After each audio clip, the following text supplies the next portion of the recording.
Hey, party people. I just had the privilege of recording a podcast with Suprit Patel. Suprit is a serial entrepreneur. He's been a founder and now angel investor in the healthcare IT space. In this podcast, Suprit and I discuss what it takes to be a founder, how to achieve product market fit, and then what is your go-to-market strategy. Also, how is AI affecting not just marketing in general, but the healthcare space, and what he looks for in investments and how he uses AI across his portfolio. It was a great conversation. I found it really insightful. He's been a great friend to me, and I think you're going to love it. So please enjoy Suprit Patel. All right, my man, Suprit, thank you for coming on. Like, people that don't know you, can you just give a little introduction? Yeah, man. First of all, thanks for having me. Yeah. So Suprit Patel, I am a founder of healthcare tech companies, an investor now as well, and really spent my whole career in the healthcare sector. So the last 20 plus years, that's weird to say. Yeah. 20 plus years Yeah. in the healthcare industry, building new applications, taking them out to market, scaling them, growing them, positioning them for exits. Yeah. And yeah, I'm excited to be here and talk to you. So healthcare IT, AI, we're going to talk a lot about that today. So tell me about this most recent experience. You were involved with a startup. I don't know how much you can say. I guess, it's kind of under wraps, but like, tell me about what your most recent endeavor was, how it went, lessons learned. Yeah, it was great. We developed a product. Actually, we started in right when COVID lockdown started, March of 2020, which ironically gave a lot of us time we didn't have before. We were sitting in our houses. A couple of the partners were physicians that couldn't operate at the time. So all of a sudden we had everybody's attention and desire to do something. So, the whole idea was that there can be improved efficiency in the operating room. So how do you look at the operating room almost like, pit row at F1 race or NASCAR race, where everybody has a job to do and you can time things and really drive efficiency by automating certain tasks. So that was the concept, was how do we do that to shave minutes off of operating room time so that you can then do more procedures throughout the day and really improve the profitability of an ambulatory surgery center. And so that was the concept. So we started building this application that, is a really advanced stopwatch, really, that looks at every step and every person in that operating room and is kind of timing them to see, all right, where are we losing time? Where are we losing efficiencies? Where could we be doing better? Do we need these people in here? Is this step of a procedure taking too long compared to the same step for another surgeon or another operating team? And if that's the case, why? Right. So that was the concept, and we started building it. It was a great experience. We self-funded the thing. We didn't go out and get investment. So we all threw our hat in the ring, or took that risk on. Everybody believed in the product. We had a development team managed here in Atlanta, but offshored a lot of the development work, and then just built it out. And we were out there talking to potential customers, but also we had an opportunity to deploy it in a live setting. And so we were able to go through iterations and test it, and really build it and scale it. And That's really get it out interesting. there. So it was great. And so it ended up last summer, we ended up being acquired. And that was my first kind of experience in the world of due diligence and exits. And so that's been, again, another valuable experience, something I feel very fortunate to be a part of. And now I'm taking those learnings and putting them out as an investor and somebody who's supporting startups. I want to talk about your angel investing thesis and what's going on there, but want to get back to, with the startup and the go-to-market strategy that you guys put together. Because I know you've done a lot of that work. I mean, you've been a product manager, you've done consulting, you've worked with all different types of healthcare. But as you're looking, it doesn't have to just be for that company, but your go-to-market, from product market fit, okay, we got an idea that has some legs. What was the strategy there in terms of, because a lot of what we talk about is marketing and growth, but sometimes those first sales, that first traction, that must have kept you up at night. It does, because I think, when you're in the founder position, a lot of times where we see people kind of struggle is that they're developing a solution for themselves. Right. Yeah. It's vanity. Yeah, and you're not the customer. Yeah. You don't know necessarily, not always, right, the customer pain points. Right. What are they struggling with? What are they hearing and seeing in the market? What's keeping them up at night? We can use technology to develop an amazing application, but if it's not developed for an actual use case or an actual customer that needs it, it's not going to succeed. So Right. I think part of it is a lot of these iterations we're going through.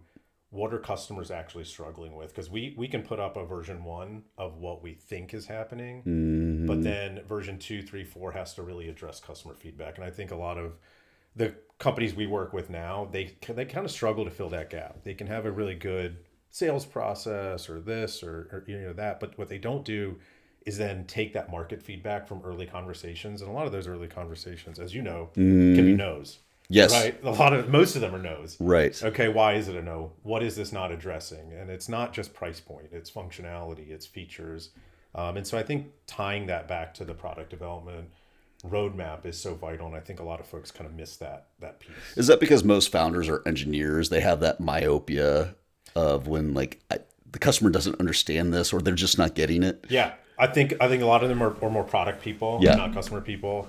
I think, unfortunately in this space, there's egos are also like, I know this market better than you know this market kind of deal. I think there has to be a willingness to listen and be understanding of that market. Right. That always comes first. So I think that a lot of folks just struggle with that. And let's be honest, once you start developing something, if you're a developer, you get heads down in it really quickly. And then you come up for air or you come up and it's, time has passed, the market may have shifted, a lot of things happen. So I think these kind of quicker development life cycles that AI is going to allow us to really leverage are going to be helpful for things like that. Do you think subject matter expertise or vertical experience is now, I'm going to the angel investing. Like when you look at founders, do you look at like that vertical experience now or?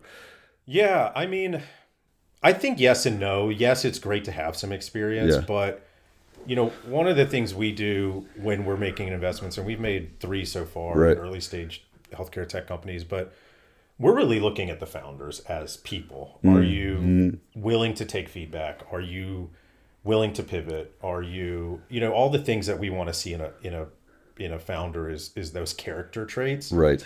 Industry experience, sure, that's a huge plus, but are you willing to ask for help too? Right. Because you can get industry experience from other places. Right. So I think that's not necessarily the only thing. I think what we're looking at is a lot of character traits of, are you going to see this through? Are you going to build it? Are you going to be scalable? Are you willing to take feedback? Are you willing to adapt? Have you thought through how to modularize a product so it's not as if you take one feature out and the whole thing collapses? Scalable, Right. So I think those are things that we're really looking at as well, because in healthcare, and I won't speak for other industries, but in healthcare, there's still a gap, right? Not a lot of people understand that industry. So it's perfectly reasonable to look at people outside the industry to build applications or come up with ideas, but then lean into folks like me who know the industry to say, okay, well, this is how it can be positioned or this is how it could be used. So what is the investment thesis or what problems? Are there big problems you're trying to solve in healthcare or are there just too many to mention? Do you have a general investment thesis? There are a lot of problems in healthcare. Yeah. I would say that the folks that we're investing in now either solve one of 2 problems. One is efficiency. So are you able to make the healthcare ecosystem, mostly on the delivery side, more efficient? Okay. And then the other is kind of jumping on this. There's a lot of digital health applications, right? Like, wearables, and we're all trying to track our health and, do the right things all the time. But are you doing something in that space that's truly interesting? Not just a point solution, right? But are you developing an application or an ecosystem that can almost serve as a hub? That can allow for other data points to come in and allow for somebody to not have to go from one app to another app to another app to another app, right, which nobody wants to do. Are you able to kind of capture a person's attention and engagement for an extended period of time? Because to be honest, we've seen a lot of great applications out there, right, but the utilization on those applications is really low. And it's because people are fickle, right? Like what you're focused on today or this month or the next 30 days could be totally different in 3 months' time or 6 months' time. So how do you build something that is engaging enough that people want to stay with it and engage with it? I think that's super really hard to do. I love it. The first one makes total sense. Like, you get the hospitals or the ORs, like your first startup or like your last startup was around efficiency. I want to talk about AIs coming into that space, but the other one around like patient engagement, couple interesting, notes. we were backed. Clockwise was backed by Martin Ventures out of Nashville. Yeah. And the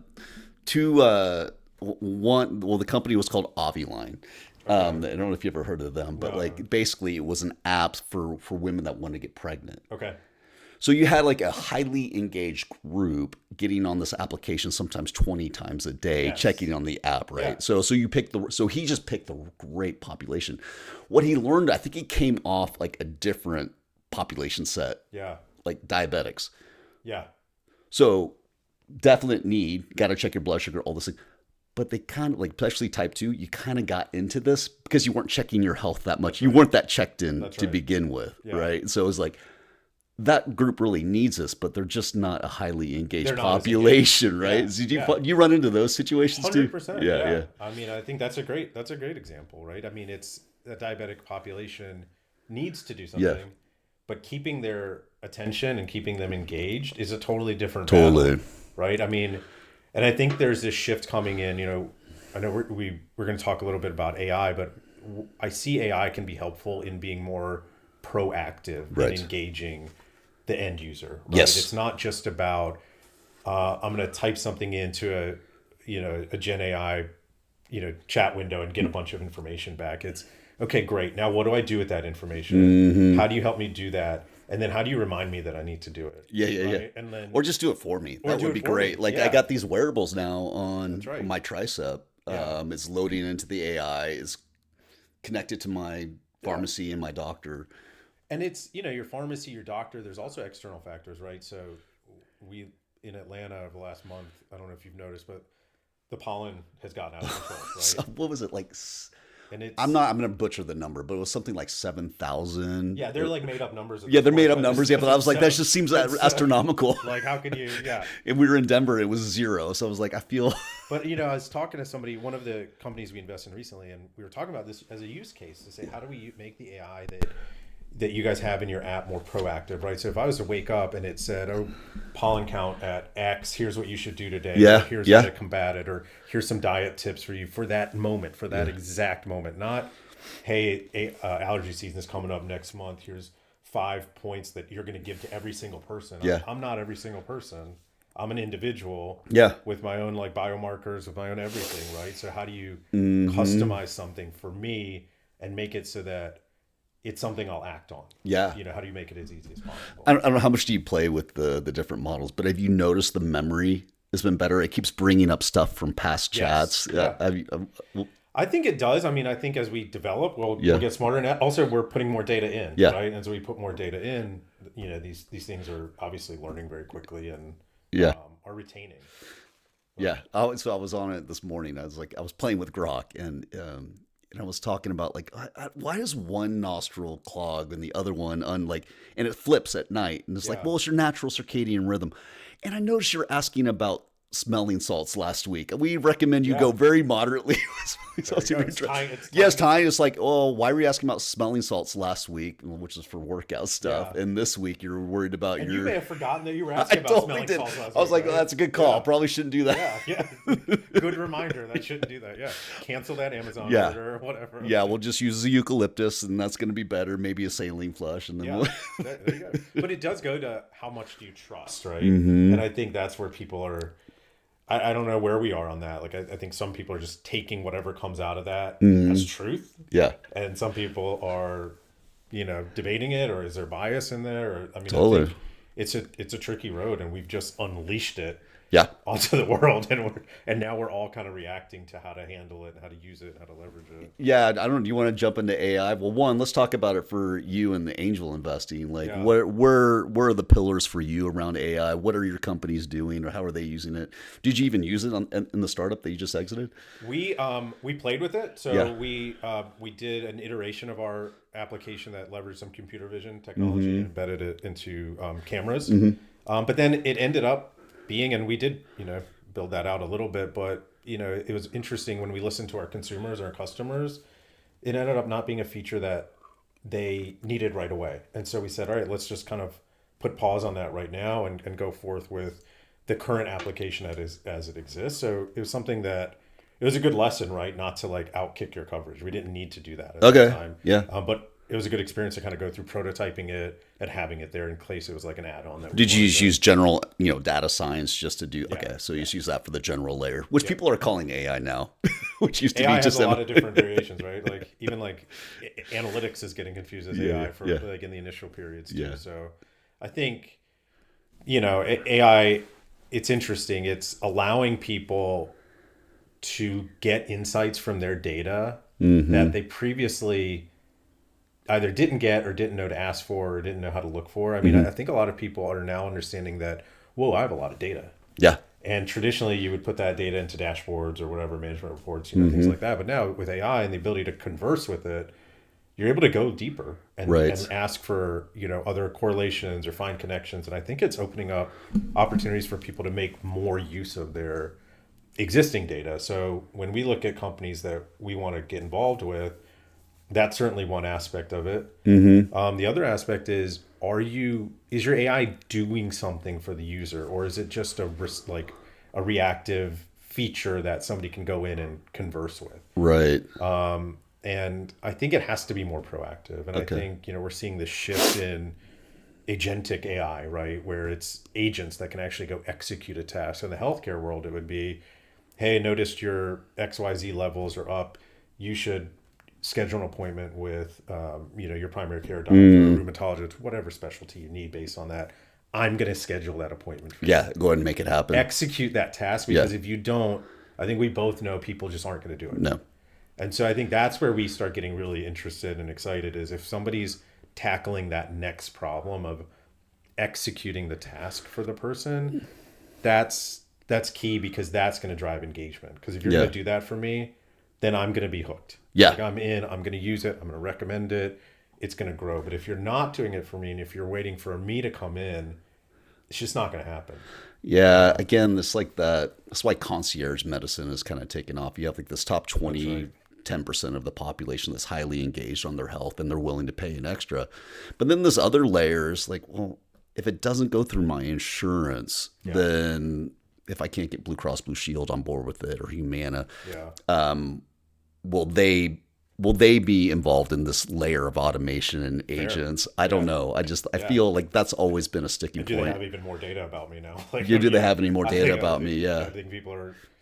I mean, I think people say they're nervous about that, but I don't see them acting in a way that would suggest they truly care about it. I think it's tough to figure out where people stand on that, because I think some of it's lip service. Yeah. I want to go back to the data conversation. So Mark Andreessen was on, I forget which podcast, but he was, unless the data set is so unbelievably big, like, X buying X AI, right? Because we get all this X data to train our model, right? That makes total sense. Yeah. But he says, like, your own company's individual data isn't marginally better or good enough to help you or to monetize, right? But I think what you said before about like individualization, or especially for the individual consumer, or just decision-making empowerment, do you have like views around that? I'm asking this because I've seen you like try to get at data for certain customers as you're trying to do products. Yeah. We have the exact same issue. Our customers don't want to give us data, and sometimes we don't really want it for security reasons anyway, just liability. But just back to that, like, if a company has data, like, what is the benefit with AI with that data now? Is it going to help them monetize? Is it going to help them decision making? What is it for you? Or how do you guys have a view on that? I think you kind of have two buckets there. You have your own data, right? And I think that you can do multiple things more efficiently now with your own data. You can analyze it, you can find insights, you can do things that you couldn't do before, or maybe you can do it for less cost, right? Maybe you don't have to have entire teams dedicated to this. You can leverage technologies to do that. So I think that's great. And it's allowing people to uncover these hidden gems in there, and then maybe make enhancements to the product or their offering or whatever it might be. But then I also think, there's a ton of data externally outside of your, like, and if you look at a hospital, right, or any business outside of your four walls, there's a ton of data that's valuable. You just have to figure out what data is it that's valuable. How do you get it? Because I think we're seeing a lot of these companies that are tapping into the APIs. They're leveraging partnerships. They're leveraging integrations. To say, all right, how do I take what I have, combine it with somebody else, and then try to figure out a monetization strategy? So how do we make this work for both sides to enhance the user experience? that's a battle that a lot of founders are having to Yeah. find out, because if you're a founder, you don't have any data. Yeah. You have a concept. So Yeah. how do you quickly build your data sets to, to drive some of this? Meanwhile, these models are trained on the entire internet, and Yeah. now there's a battle for all the social media platforms, That's whether it's right. Reddit or X, or Yeah. I mean, that's why Perplexity was they were trying to buy TikTok. Yes. Yeah. Like, of course they would want that. Yeah. They Yeah. won't get the money, but Yeah. Well, you do, right? So you want hard data, yeah. but you also want kind of social behavioral data. Well, Right? all this data that's behind the user wall. That's right. That they have that we Yeah. don't see, right? That Yeah. the models can't naturally get. Yeah, and I think it potentially opens up another avenue, right, which is engagement data. Yes. So Yeah, yeah. you have All this behavioral. core information, right? So if I'm a healthcare application, maybe I have, glucose data or blood Mm-hmm. pressure or whatever. I have that. Okay, I'm getting that from a device. Great. And maybe I'm providing a service around that. But what other data points can you use? Can you track information about how a person is interacting with the app? Like, where's the drop off? What's their demographics? All that, to then actually have another data set that you previously maybe didn't think about as data, or weren't leveraging, or or something like that. So I think there's a lot of challenges there, but there's a lot of opportunity that come along with it. So, what's your advice for founders trying to approach customers to get data? Do you have around sensitivity, not wanting to share? I mean, I know you've come up with some workarounds or some solutions to that. I mean, look, experience from the recent exit I had was that I would say 75% of the questions that we got were around privacy and security. Yeah, yeah. I mean, it's especially in obviously healthcare. Yeah, a super sensitive Yeah. topic, right? So you have to really consider those before you go down the road of accepting customer data. Yeah. The good news, I think, for founders, especially small companies that maybe are starting out with less capital, is that I think now more than ever, there are applications out there that help with those tasks. Yeah. You don't have to hire out an entire data privacy Yeah. team or security team. You can use tools to manage your compliance or automate some of these tasks. That's really or manage nice. risk.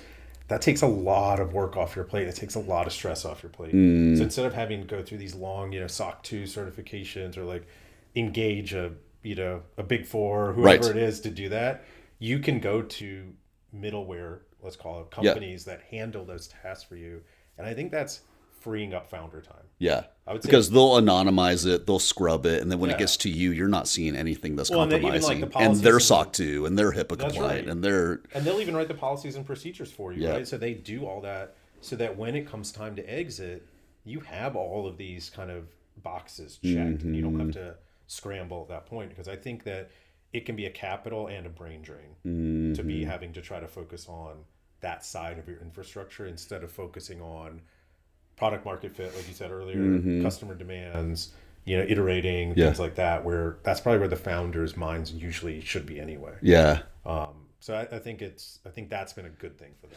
Yeah, here's the conundrum you and I have both seen forever. So in healthcare, all the primary care and urgent care stuff that we see, right? Yeah. The front door of these hospitals and all the appointments that we see, we come through from these schedustrations and all the information that's in the EMR, electronic medical record, right? All these acronyms that we have to deal with. So that patient comes in for a sore throat, and then they have their blood pressure and all that stuff. And so, like, that's potentially a heart disease candidate, which is $1 million procedure for that hospital down the line. It never, ever gets there. Yeah, it never gets there. It never gets there because of interoperability, and that data is basically stranded because nobody wants to share data, even if it's the same health system it's and in their best interest, too. associated health group, right? Yeah. Like, people have been trying to crack that nut forever. Yeah. I think now we're at a point where data is so available, whether it's through a wearable or whatever, like maybe the consumer now is empowered, like, oh, I have a heart thing. I couldn't agree more. And I think what it kind of, the way it's going to show itself is that instead of a top-down approach Yes. where it's systems and payers and device folks like coming top-down, I think it's going to start with the person, and they want to take more control over their health. So we are seeing an uptick in kind of health management applications where you can use these applications to manage the health of you and your family, and have all the information in one place. It's a true hub, right? Because if you think about a good use case, we mentioned diabetics before, right? Yeah. Somebody could be diabetic type 2. They could be on certain medication, whatever, and they're dealing with their primary care doctor. But then on the other hand, they're using compound pharmacies, or they're going to Hims or wherever to get GLP-1s. And guess what? Those don't talk to each other. Right. Your doctor doesn't know that you're taking that medication. Totally. They don't know the dosage, the frequency, anything. That's an issue. Yeah. Right? Like that's a problem. Yeah. And I think that's probably one use case. And there's 100 of those out there.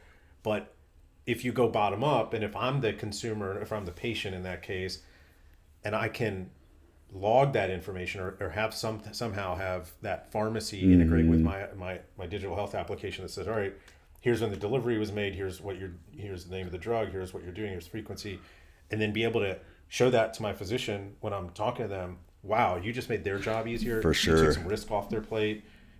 You explained the 50-pound weight loss that you just went through. Like there's a lot of benefits there. So I think I'm hopeful that we can go from top down to bottom up and provide an opportunity for new applications and new products and new ideas to surface, where they're leveraging integrations with all this digital ecosystem, not depending on, no offense to the EMR world, right, to like populate all and be like the only source of truth. Yeah. We are more and more living our lives outside of that environment. And so how do we leverage all that?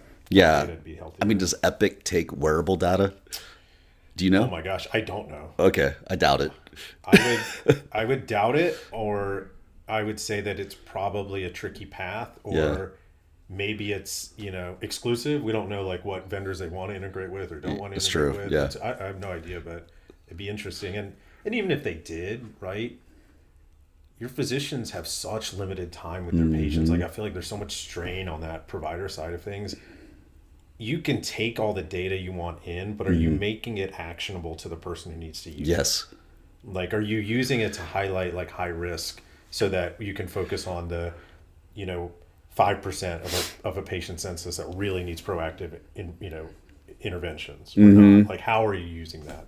I think that's another key. Okay, so this goes into the marketing. So everything you just described, everything about this person, and they're ripe for an ad. Yeah. About something. Yeah. Right? Like maybe some gray lines there, some HIPAA, but if I am based on available information presenting ads to a population that could be in the stratosphere. I know you've worked in this space. Yeah. Do you have opinions on dislike about marketing, business development? I like it. Yeah. Because as a consumer, and I try to think about it that way first, I appreciate ads that are totally relevant to me. Yes. Okay. Right? I got it. I don't want ads that don't matter to me. And I engage with ads that are totally relevant to me. Yeah. So Athleta, you're a great brand, but I don't wear your stuff, right? Well, I'm a guy. Exactly. But on the other hand, it does always make you wonder about your digital footprint. Yeah. You're always thinking I'm afraid to click certain stories. I'm afraid I'm going to get served more of those stories. I know that Taylor Swift thing looks really interesting, but I can't do. Exactly. But I mean, to your point, look, it's being done, right? Yeah, all of our data, if you look at your phone and all the apps that are on your phone, like, look, how many of us have actually read any of the terms and conditions for an app that you downloaded? I think there was a South Park episode on that. Right? So you just accept it. It's on your phone. Like, I mean, publishers and mobile app publishers and other companies are buying that data. So now okay, Suprit has XYZ app on his phone, which puts him to this segment. And if he's in this segment, he's likely a consumer for this product. Okay, if that's probably true. And I think the only way marketing will really be successful is if you use that data in some form or fashion to target people. Otherwise, you're just throwing out a big wide net and you're hoping you catch something. Yeah. Yeah, in our space, we're watching if Perplexity is going to do ads. What's Gemini going to do with ads? Because that's a huge source of revenue for like these paid ads up top. I mean, that's 80% of Google's or Alphabet's. I guess if you take out issues right now, right? It's a source of big issues. Yeah, and so we're going back to organic AI results and search patterns, and now are we going to serve up ads? Based on everything I just told ChatGPT about my health. Do I want to pay to be in there in that suggestion? Yeah. And how are they going to disclose that? Yeah. I mean, it'll be interesting, right? I think we also talk about, like a lot of folks say, I take my data privacy very seriously, right? But how many people really use, VPN, or how many people are, how many people are actually trying to protect their data? And it makes me think that one, people are busy. You're They right. don't have the time to do all this. And two, maybe a part of all of us wants relevant information. Like maybe part of us That's a want really to be interesting point. Yeah. engaged, and we do. Like, and I mean, again, I know this is kind of veered into a very healthcare centric topic, but I think we genuinely do care about our health, right? And Yeah. if there's something that can help me with that, I'm game. I'm listening. Yeah. You know, will I engage? Maybe, maybe not. Will I use it? Maybe, maybe not. But I'd like to know about it. And of the 100 things I hear about, maybe there's one that's like truly impactful, and you know, that's worth the, you know, kind of guardrails that I'm not putting up around my data because Yeah. I want to know about it. I don't know the answer. I think my gut tells me that people are more willing than ever to share their data, even though we live in an environment right now where Yeah. data is so dangerous to share. But I still think people are willing to share it, especially on the healthcare side. I think you're right. So deep down, we want better ads served to ourselves. We want better news. And so I'm able to train the algorithm my own. There's maybe some things I don't want it to know, like all my credit and all that stuff. Yeah. Maybe that gets a little sensitive. But I have noticed like like kids' birthdays, totally right? You're like anything kid related. Yeah. No, hands off, man. Yeah, exactly. Yeah. Even the new image creation stuff, it won't do kid stuff, right? Yeah. Thankfully, that's Yeah. good. But anyway, so keep it up with the safety stuff. But I have noticed with the Zoomers, like my nieces, nephews, they're There's TikTok's owned by China. Cool, let's get more of it. I mean, Yeah. like they Oh, don't that's a seem cool to even dance trend? they just blow right past it. I don't know absolutely. how to educate. I don't think we've done a good job educating no the next I- generation because I don't think we even know, right? I don't think. I think that's the problem. Yeah. We're really stuck in this. Like, first as parents, and I hate to say this, but like I feel like technology is outpacing our ability to grow. And you're a technology guy. Yeah, and I think it's hard to keep up, right? Yeah. But no, I don't. I think that it's an obvious gap, like this education gap in the dangers of that. I think a lot of people are trying, which is great. Yeah. But it's just so vital. But I almost wonder if I don't want to say we've missed the opportunity or missed the boat, but you see plenty of younger people out there that data's out there. They're going to get whatever they want. You're a dad, so what are you doing around technology in your house? You know, Do you worry about AI and your kiddos? I do. I mean, it's ironic, but like I hate, like I don't wear an Apple Watch. Yep. I don't wear. I don't like. I don't like being bugged. Exactly. I don't like that it's on. I don't like that it was on me. I used to have one. I got rid of it. I don't like the notifications. I don't need to track everything in that regard. And so, in our house, I mean, we have severe limits on screen time, which probably makes me very unfun. Makes but you a good dad. But I think the reason is that, when I look at a tablet, I'm not going to call out like a brand in particular, but Yeah. I look at a tablet and I look at a mobile app, right? A mobile app is designed, if properly designed, it's designed to engage you and to keep you locked in. Yeah. And that's a successful mobile app from a technology perspective, right? From a parent's perspective, it's your nightmare because that's when you watch a kid think they've been doing something for 5 minutes and realize it's been an hour because they're so locked in, right? So it's odd that I see that when I see those tablets and I see the mobile apps, I think, man, that's a really good mobile app. Yeah, Because it's As a really product engaging. manager and It's you a good loves that, product. But as a person with my background and as you know, with your background, that's a problem. Yeah. Right? And that's what we try to stay away from. So it's, but it's a challenge. And you see that if you're doing it, but nobody else is doing it, it kind of makes it harder, right? So it's like that's a challenge I think a lot of parents are having to Your face. kids aren't teenagers yet, right? No. No. So like once you get into like we had a hard limit on no social media until they're past 16, right? Yeah. And right at 14, PowerPoint presentations started coming out telling us why we need Snapchat, why we need this, and then it was like they're like, nope, hard rule. 3 months later, tears, like all the friends, I'm missing everything. The social impact. Yeah, social impact on them, and now they're on. Now they're the weird kid with no social media, and like they're called out, and they're missing the parties. I mean, so. I mean, I'm not going to tell you the end of the story. Like we were bad parents, right? we caved, for our child's safety. But again, like I'm watching all over. I get full access. I get all that. But anyway, it's a whole nother story. But with AI now coming in on top of this, and that's why I think Llama is going to be a good long-term play with Facebook or whatever Meta. just the data that they're able to, and the ads they're able to serve, and Well, more reliable content they're able to serve. That's where X and XAI are going. I agree. I think that's the interesting angle to me is like, look, we're at our age, right? Social media came in, let's say post college. Right. Right. So our digital life has been limited. It's from when we were like 20s, Yeah. early 20s, maybe late teens, Yeah. whatever, depending on people's age. On our kids, it's like from the time they are infants on. Yeah. Like you're able to build. Their cerebral cortex not even developed yet, and they're like fully inundated And in down to this. an individual user level, you're able to build Totally. a profile of a person as they grow and as they go through these life stages. Whereas for us, it wasn't really the case. No. But for them, that's the world they live in. And I think that expanded footprint is, it's scary to think about, but that's the reality of what they're going to be living through. So what else about the investment fund? What things you're looking at? Anything fun? I mean, we're excited, like some health and longevity plays. Okay. There's a company, Thrive 25, that we invested in that I think really unique, approach to that space. Okay. And, they've built AI engine in theirs. They're looking at integration points. Oh, They're wow. Two founders that are just passionate, like we're going back to the thesis before, they're just passionate. They're open to advice and ideas. So we're excited about them. And What's the big problem they're solving? It's health and wellness, you said. Is it really aging? looking at like lab biomarker data, and it's a very disconnected piece of information in the world, Yeah. right? And so driving micro habits at an individual level based on biomarker data. So, giving people quick wins based on specific biomarkers to get those biomarkers up or down wherever they need to get them. So again, it's more bottom up.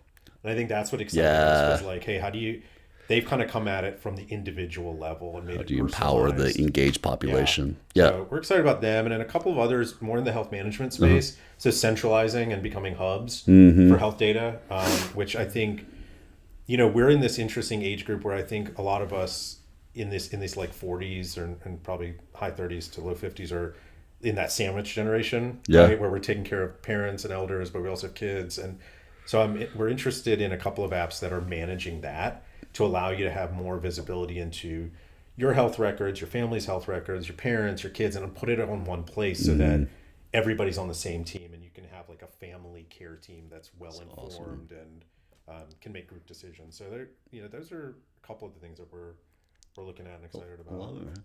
Dude, Suprit, you're like a guy that flies under the radar, but you're always doing cool stuff every time I talk to you. So I appreciate you coming on, spending, I don't know what, 30, 40 minutes we just did. I love it. That was really fun. It flew by. Yeah. We'll have you on like one of our AI companions too. Perfect. Talk about all of that. So I like it. Anything else you want to say? How can they find you? LinkedIn, email, what? Yeah, I mean, LinkedIn, easy to follow. I mean, we can probably put I can put your stuff on the notes. That's usually the easiest way. Awesome, man. Yeah, thanks for having me, man. Thanks, brother. Thanks for the time. All right. Cool.